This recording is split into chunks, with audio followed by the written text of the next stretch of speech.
Deshaciendo el género. Deshaciendo el género.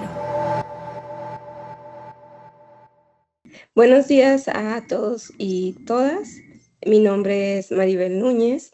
Le damos la bienvenida a quienes nos escuchan en otra emisión más de Radio UACJ, un programa de la Dirección General de Comunicación Universitaria de nuestra universidad. El día de hoy tenemos una invitada increíble aquí en Deshacer el Género, Ana Cecilia Arteaga Bort.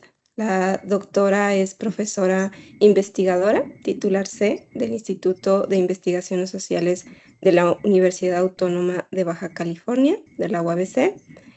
Ella es integrante del Sistema Nacional de Investigadores e Investigadoras y también cuenta con perfil deseable PRODEP. Ha participado en diversos encuentros nacionales e internacionales y publicado libros, revistas, ganado premios y tiene una amplia trayectoria en el campo de la sociología social y bueno, no le pongamos tantos límites, dejamos que ella nos cuente más sobre su trayectoria. Bienvenida, muchas gracias por aceptar esta invitación. Entonces, si puede, en sus propias palabras, contarnos más sobre su formación y la trayectoria profesional, académica. Bueno, primero agradecerte, Maribel. Hemos compartido tantos espacios juntas y pues es un gusto dialogar hoy contigo pues sobre esto que nos atañe, que es el quehacer como cientistas sociales, ¿no? Comentarles que, bueno, yo soy licenciada en Psicología Social, hice una maestría en Desarrollo Social con un enfoque más sociológico y posteriormente otra maestría y un doctorado en Antropología en el Centro de Investigaciones y Estudios Superiores en la Ciudad de México. O sea que tengo una mezcolanza total de disciplinas. Y bueno, actualmente estoy, como mencionabas, pues como académica del Instituto de Investigaciones Sociales, aquí de la Universidad Autónoma de Baja California. Estoy también como consejera de la sección Otros Saberes de LASA, también como coordinadora del Grupo México Norte de la Red Internacional de Colaboración, Vulnerabilidades y Estudios Organizacionales. Y en la UABC tengo el placer de coordinar dos espacios interesantes para mí. Uno es el de mujeres en Iberoamérica y otro que es la campaña Únete UABC de sensibilización sobre la violencia de género, que esta se realiza en los 3 campus de la universidad. Y como mencionabas, pues además de esta mezcolanza interdisciplina, mis temas de especialización pues están muy enfocados a mujeres indígenas, derechos humanos y metodologías colaborativas. Y bueno, también has tocado suelo chihuahuense y has estado por acá un tiempo. ¿No nos quieres contar ahí un poquito sobre esa experiencia? Estuve 5 años en Chihuahua. Primero tuve la fortuna de estar de jefa de carrera en la Escuela de Antropología e Historia del Norte de México. Y posteriormente también ocupé el cargo de responsable de la unidad de género, del que entonces era la Comisión Estatal para los Pueblos Indígenas. Y la verdad que fue también una experiencia maravillosa porque fue el contacto nuevamente con esto que es el trabajo de campo, ¿no? O sea, el trabajo con mujeres indígenas. Entonces, sí tuve también esas dos oportunidades. Excelente, pues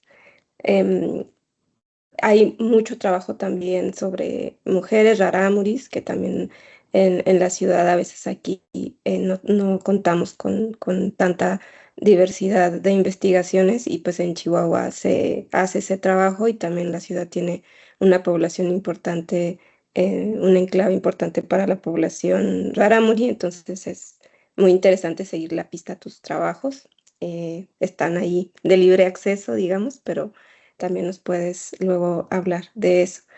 Y ya entrando pues en materia, ¿no? En relación a nuestro análisis sobre géneros, feminismos, ¿qué utilidad te ha brindado a ti la categoría género? ¿Cómo la has utilizado en tus investigaciones? Bueno, desde la licenciatura fue que me interesé por esta categoría, ¿no? En ese entonces estaba en psicología, pero también estaba estudiando sociología y fueron de esos momentos en los que te cae el 20 de que todo es una construcción social, así como los memes en ciencias sociales.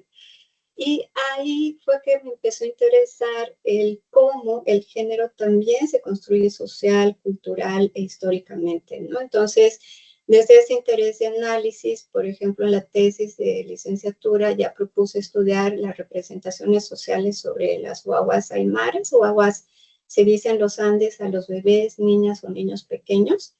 Y me llamó mucho la atención las representaciones tan diferentes que se les atribuía a los niños aymaras, tan polarizadas a la que se les atribuye a las niñas aymaras, y esa diferencia la fui identificando también en rituales y otras prácticas culturales, ¿no? O sea, por ejemplo, me tocó ver el ritual de entierro de la placenta, que es como un vínculo con la Pachamama o la Madre Tierra, y en el caso de los niños le entierran con herramientas para el cultivo, bueno, actualmente ya con camiones, autos de juguetes, con esta noción de movilidad, del espacio público, y en el caso de las niñas les colocan en la placenta ollitas, cucharas, cosas de cocina, ¿no? O sea, esta idea de el espacio doméstico, el cuidado, la reproducción de la vida cotidiana. Entonces, ver eso a mis 21 años, pues fue maravilloso, ¿no? O sea, desde ahí me di cuenta que quería especializarme en ese campo de los estudios de género, el cual, eso sí mencionarles que es bastante amplio, ya que no se limita únicamente a estudiar a mujeres, ¿no? Que muchas veces se piensa.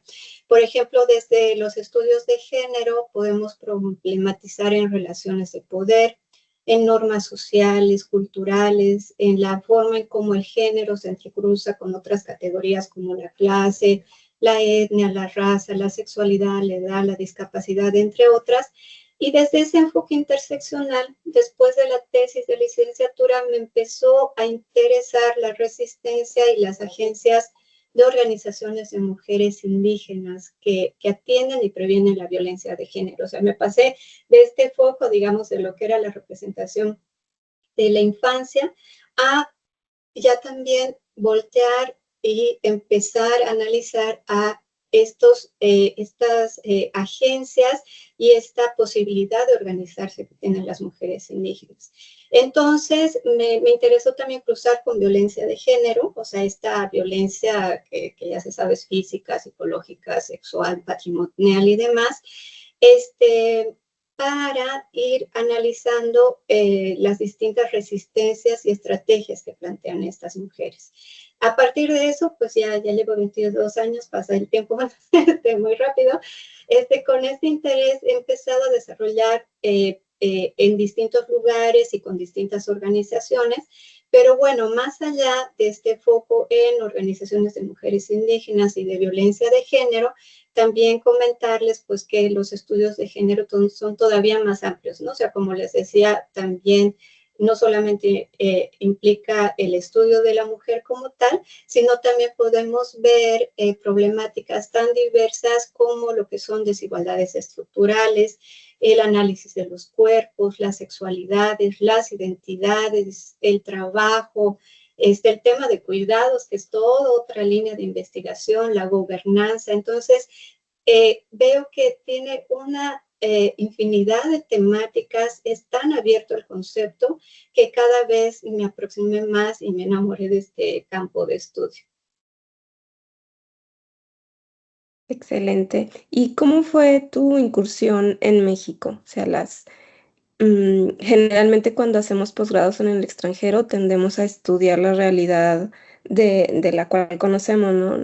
Nuestra, y llegamos a otro contexto y nos es difícil como tener esa valentía, ¿no? De hablar de una realidad que a veces pareciera que no estamos legitimadas a analizar, pero bueno, la antropología justo también aprovecha ese extrañamiento, ¿no? Para tener unas interpretaciones que también han sido parteaguas en el pensamiento de las ciencias sociales.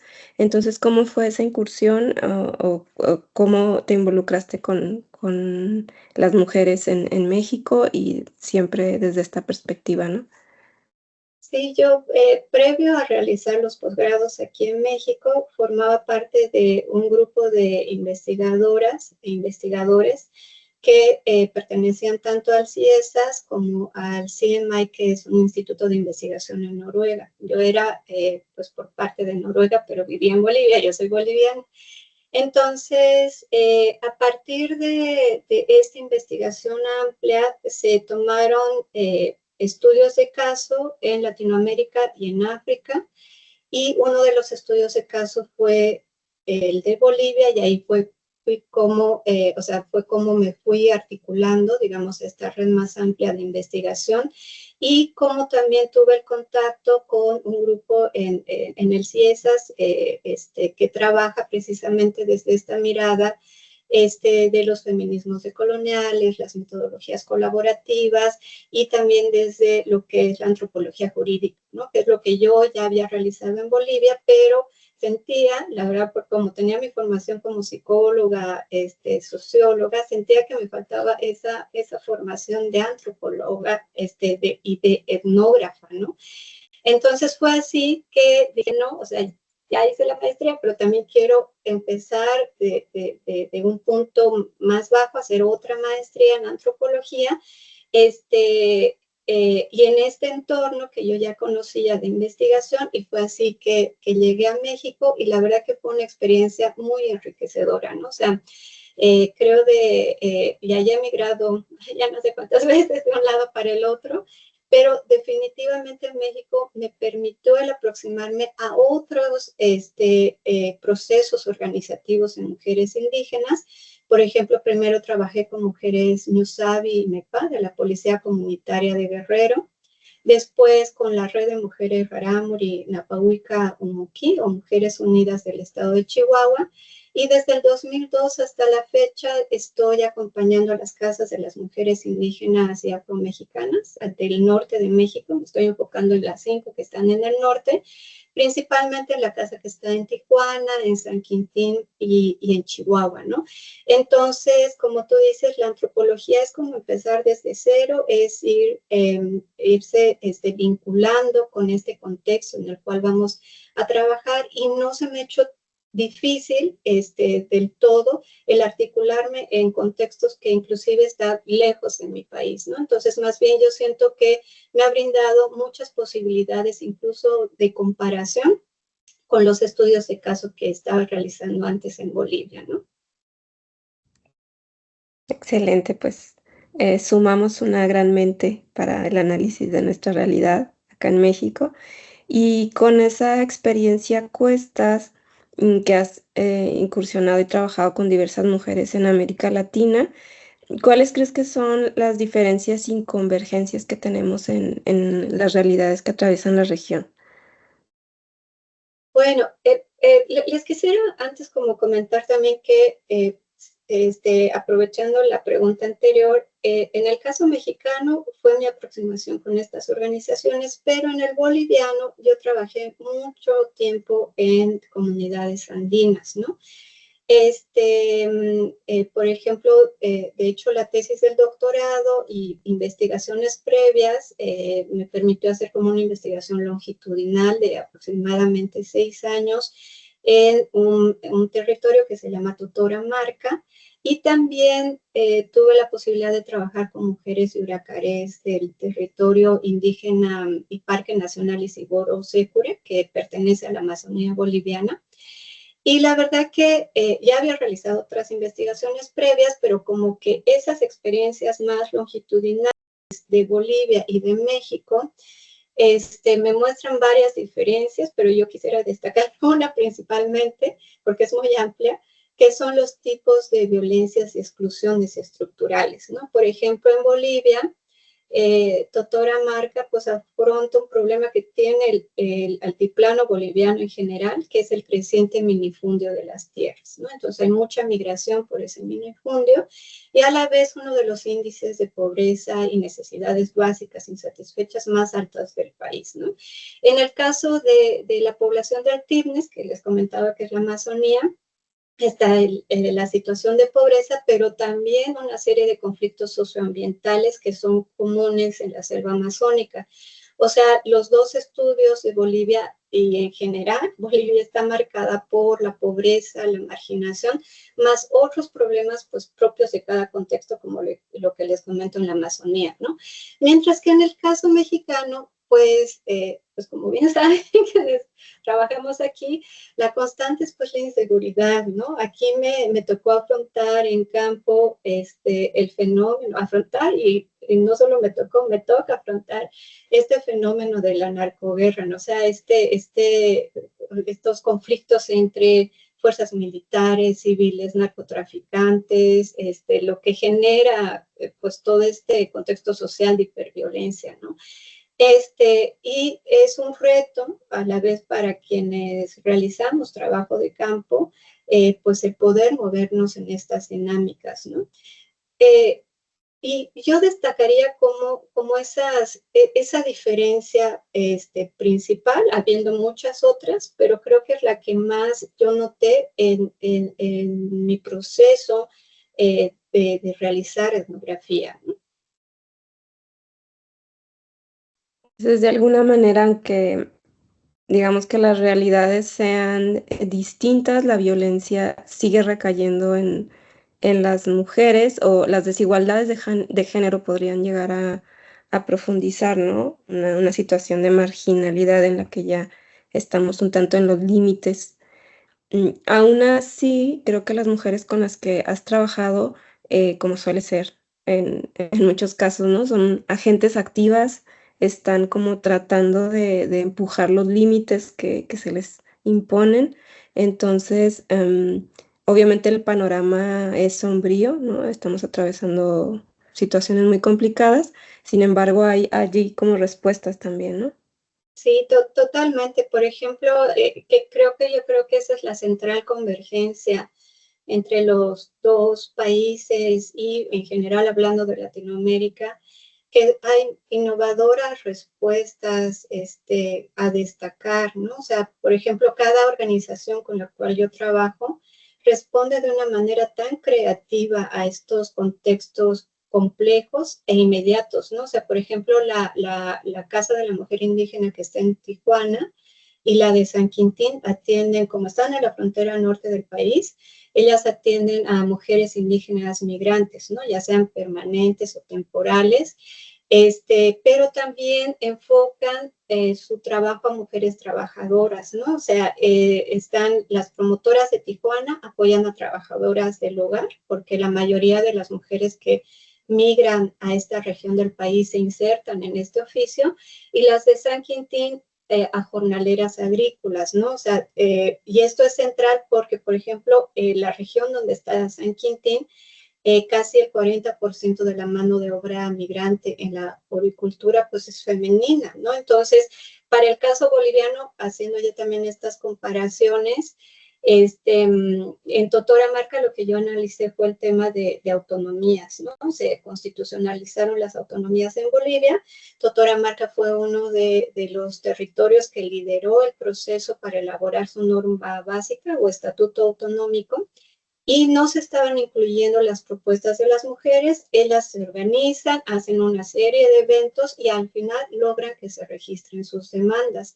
Entonces, realmente hay una habilidad de cada organización de realizar sus demandas. Además lo hacen desde un lenguaje de derechos, o sea, hay reformas constitucionales y legislativas en materia de derechos de género y cultura en cada país, a los cuales apelan estas mujeres de manera muy hábil, ¿no? Entonces, si bien está este contexto horrible de violencias estructurales, de marginación y demás, como tú dices, Maribel, pues hay una serie de respuestas y resistencias sumamente innovadoras, ¿no? Que en realidad es el foco de los estudios que realizo.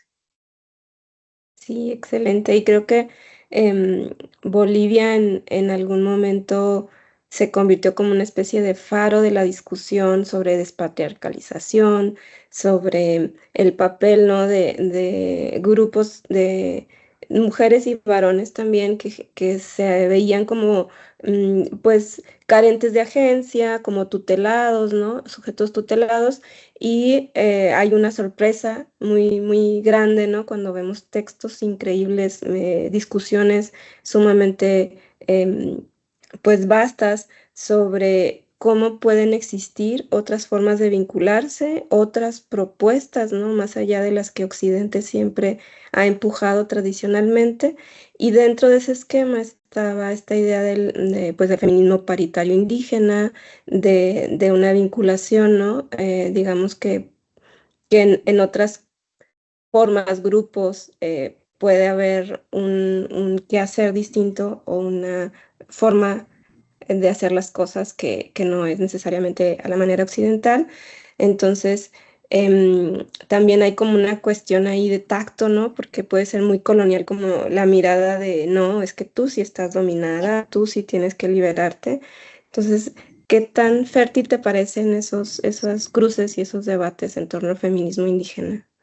Ay, para mí totalmente útil, o sea, es totalmente fértil y es de hecho de los enfoques a los que más recurro para hacer los análisis de los distintos estudios de caso, ¿no? Primero, esta interseccionalidad situada que les comentaba, ¿no? O sea, este diálogo entre género, etnicidad, clase social, raza, o sea, y otras estructuras de poder y opresión, creo que es central, ¿no?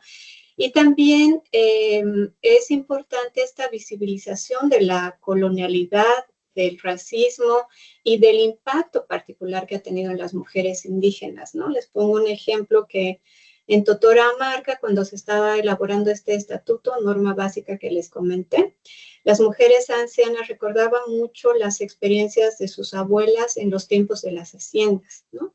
Y el cómo había un trato diferenciado hacia los varones indígenas y hacia las mujeres indígenas. Entonces hay todo un discurso ahí previo a las propuestas que ellas hacían en torno precisamente a esta colonialidad y al racismo que experimentan, ¿no? Otro elemento que se me hace importante es el estrecho vínculo entre los derechos colectivos y los derechos de género.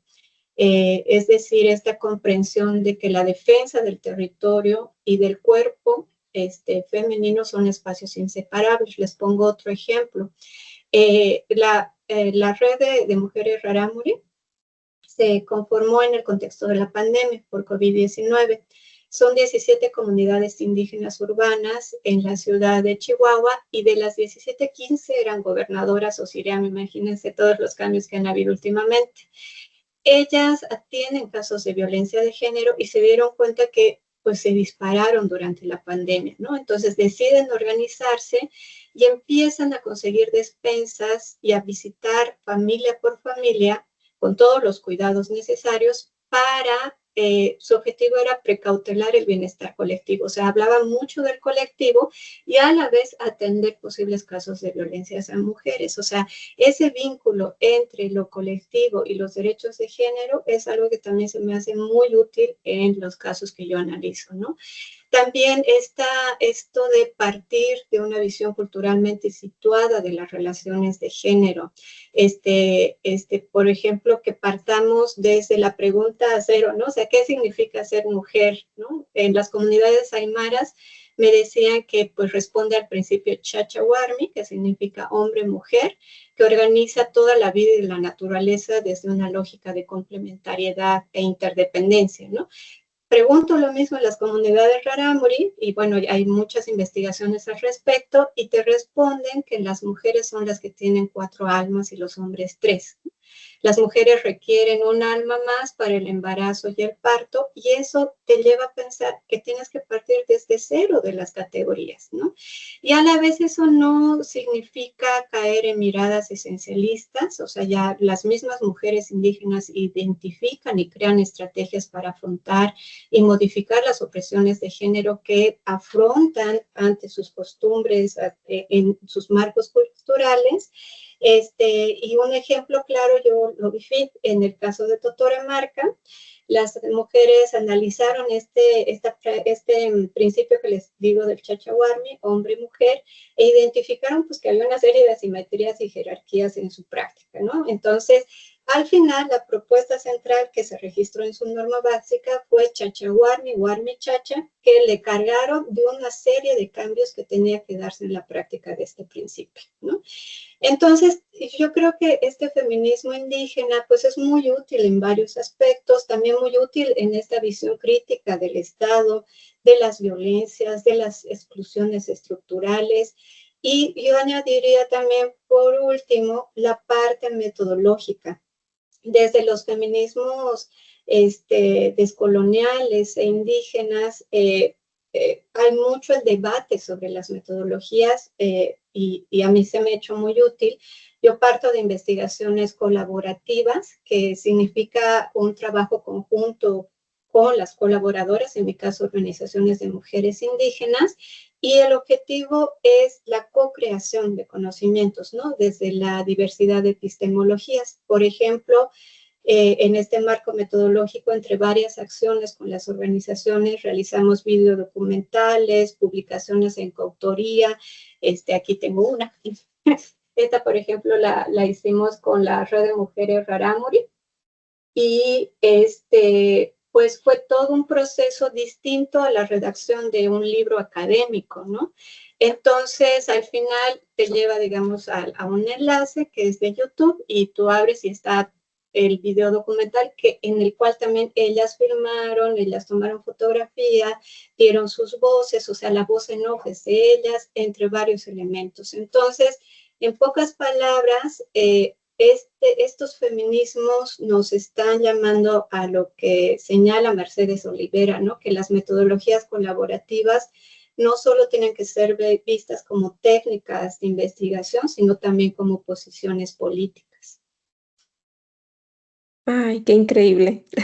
Creo que para quienes hacemos ciencias sociales desde cualquier punto, es como una nueva forma, ¿no? de pensar el quehacer, sin instrumentalizar a las personas con las cuales colaboramos y como una nueva fórmula que se puede, creo que la etnografía tenía esa impronta, pero es cierto que cuando se trabaja con mujeres y con grupos, ¿no? En condiciones de, pues, de subalternidad o de opresión, pues las cosas van como tomando otro calibre, ¿no? Entonces es muy enriquecedor todo lo que nos cuentas y creo que puede dar pista, ¿no? E incluso has publicado también trabajos desde lo metodológico, entonces la invitación también es a poner tu nombre en buscadores, que seguro hay mucha información y que también podemos rastrear y compartir acá si hay algún interés directo, ¿no?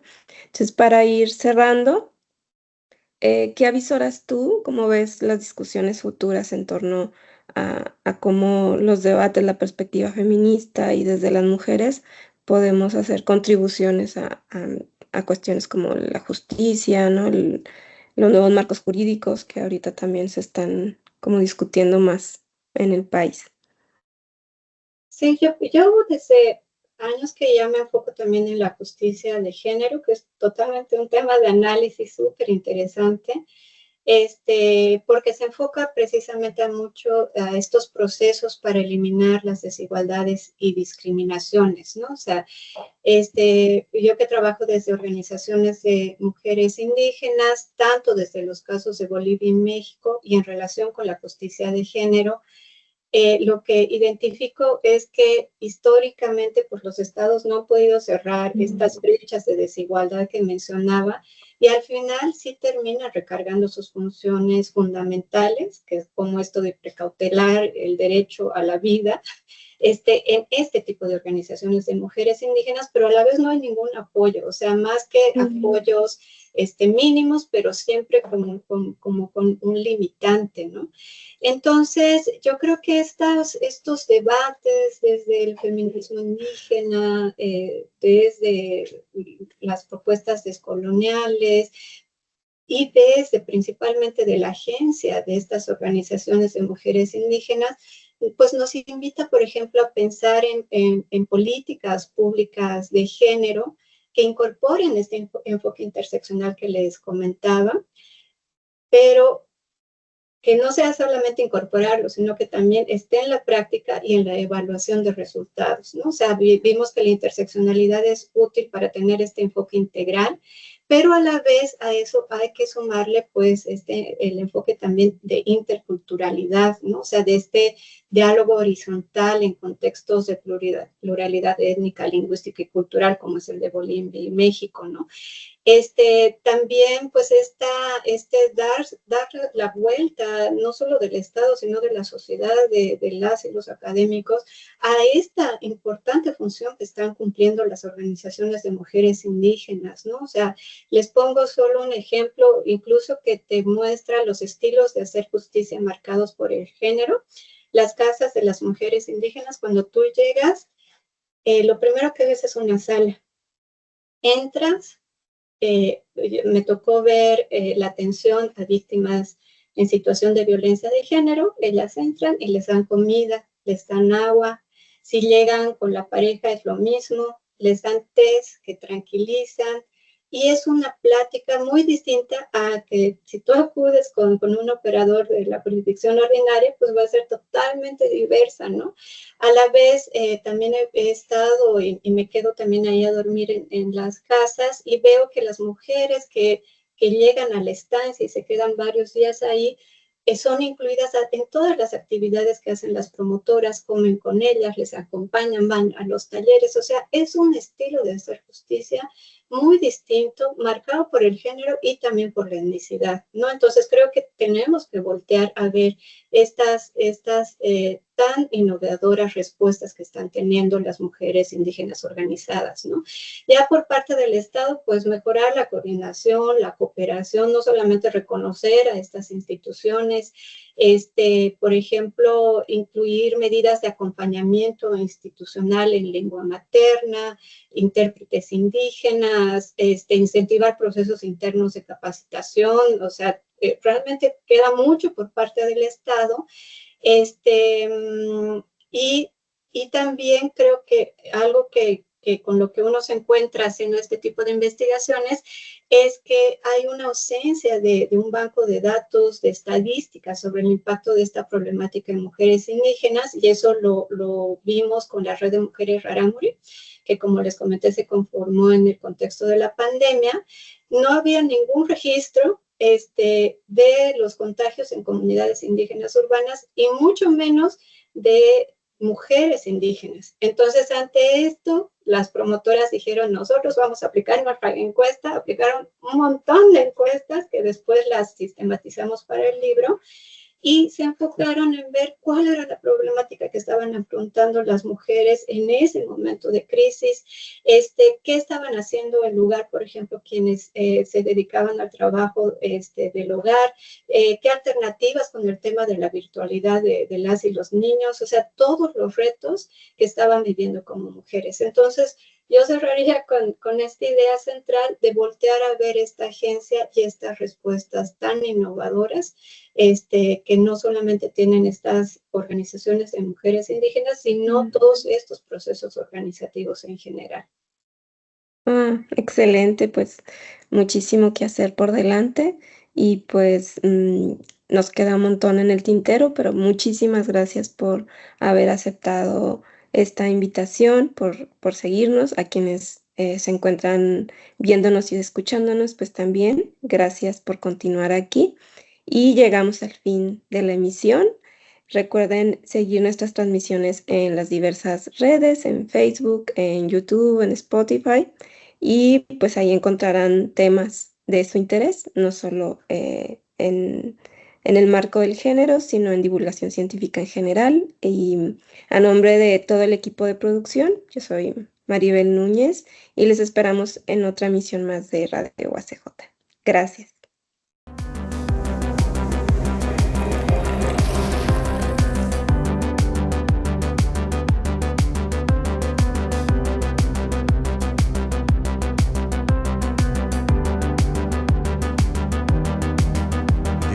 Deshaciendo el género.